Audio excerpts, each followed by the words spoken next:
마침내 1,600만 관객을 돌파하며 역대 한국 영화 흥행 순위 3위에 오른 왕과 사는 남자.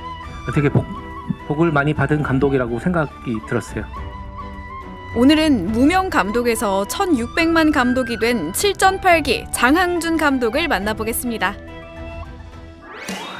1996년 고 안성기, 심혜진 씨 주연의 코미디 영화 박봉곤 가출 사건의 각본가로 영화계에 데뷔한 장항준 감독.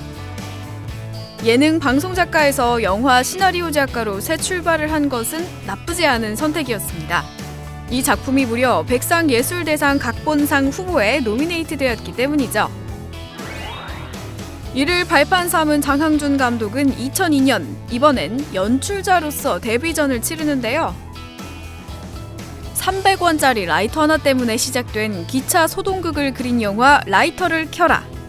이 작품은 주인공 김승우, 차승원 씨를 필두로 당시 무명이었던 유해진, 정우 씨 등이 출연했고 2000년대 한국 코미디 특유의 매력을 고스란히 담아내며 손익분기점을 넘기는 데 성공하는 등 소소한 흥행을 하게 됩니다. 특히 같은 시기 개봉한 영화 맨인 블랙 2나 마이너리티 리포트 같은 할리우드 대작과의 경쟁에서 살아남았다는 건 굉장한 의미가 있었죠.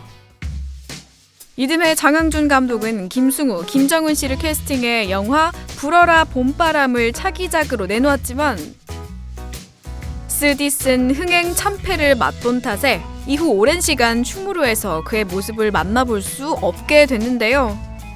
26살 때부터 시나리오 작가 시작해서 지금 20년이 넘었죠. 그래서 저한테는 항상 돌아오고 싶었던 곳인데 여의치가 않더라고요.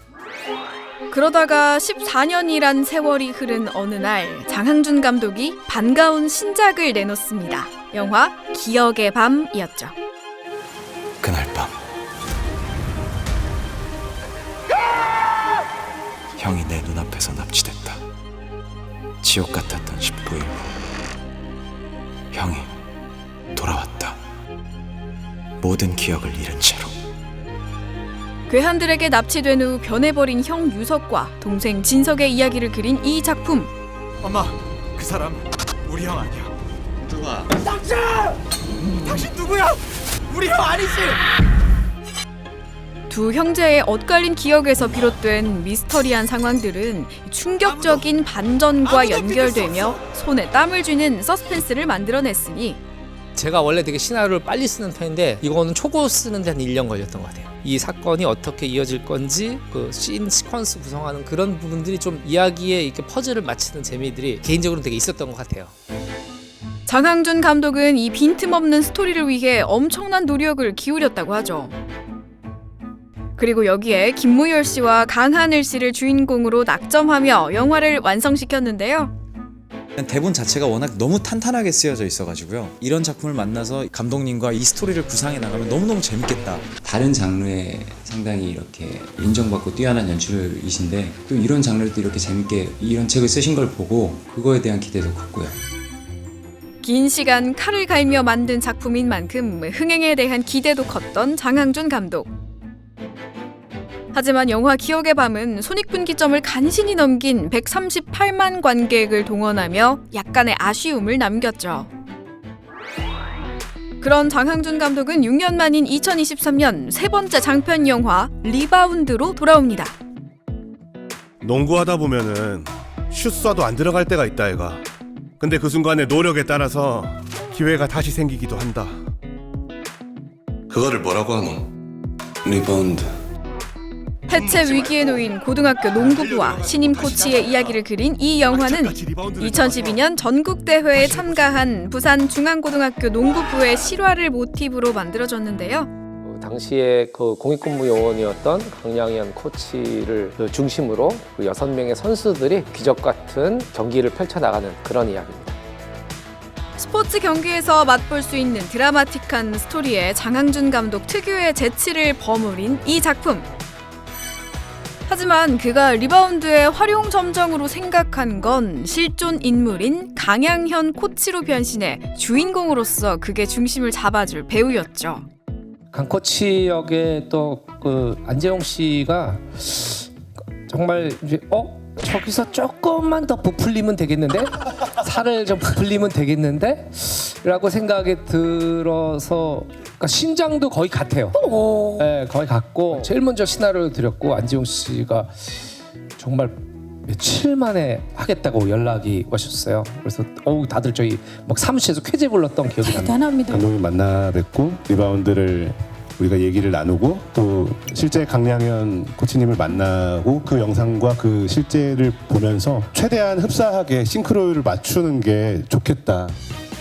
사실 주연인 안재홍 씨가 이런 노력을 한 데는 이유가 있었습니다. 남다른 각오를 다진 장항준 감독이 사활을 건 작품이었기 때문인데요. 이 영화를 개봉할 때 이렇게 막 쫄리지가 않는 스타일이거든요. 원래 성격이. 근데 이번엔 상당히 쫄리고, 예, 이 작품은 유작이 될 수도 있겠다 그런 생각이.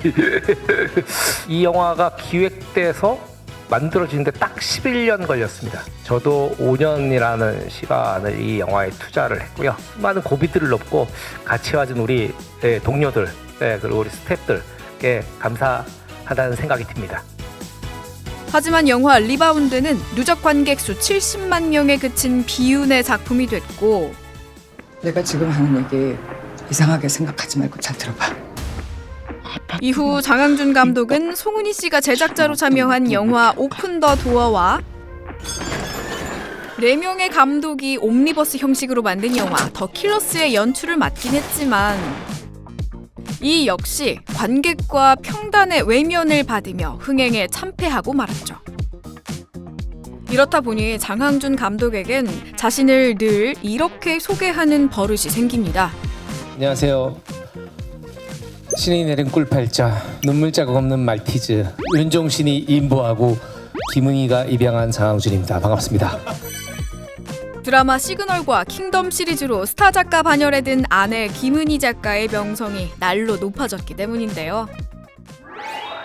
하지만 이런 장항준 감독에게도 일생일대의 기회가 찾아왔으니 바로 영화 왕과 사는 남자의 연출 제안이었죠. 얼마 전 한양이 난리가 났잖아. 그 중에 한 명이 여기 영월 땅으로 유배를 온다는 거야. 이 작품은 짧은 생을 마감한 조선시대 6대 임금 단종의 숨겨진 이야기를 그린 작품으로 지금껏 사극 장르를 도전해보지 않았던 장항준 감독으로선 쉽지 않은 선택이었습니다. 사실 처음에 제안을 받고는 좀 많이 망설였어요. 지금도 그렇지만 당시 영화계 사정이 그렇게 좋지도 않고, 그리고 사극이라는 좀 특수성 때문에 많이 좀 망설였었는데, 단종을 생각해보니까 다뤄본 적이 한 번도 없더라고요. 그래서 이거는 한번 해보면 좋지 않겠나 생각이 들어서 이제 집에 얘기를 했더니 하라고. 네, 명이 내려와서. 네. 촉이 좋거든요, 그분이. 그렇죠. 그래서 엄청나죠. 하라고. 김은희 작가의 적극적인 추천으로 왕과 사는 남자의 메가폰을 잡게 된 장항준 감독.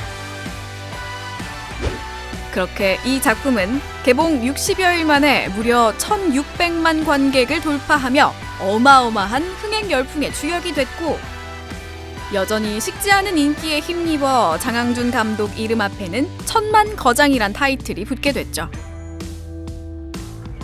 24년 전 영화로 세상을 뒤집어 버리겠다는 야심찬 각오로 연출 데뷔를 했던 장항준 감독. 지난한 세월 끝에 자신의 영화 한 편으로 마침내 관객들을 울고 웃게 만든 그가 다음엔 또 어떤 작품을 선보일지 기대해 보겠습니다.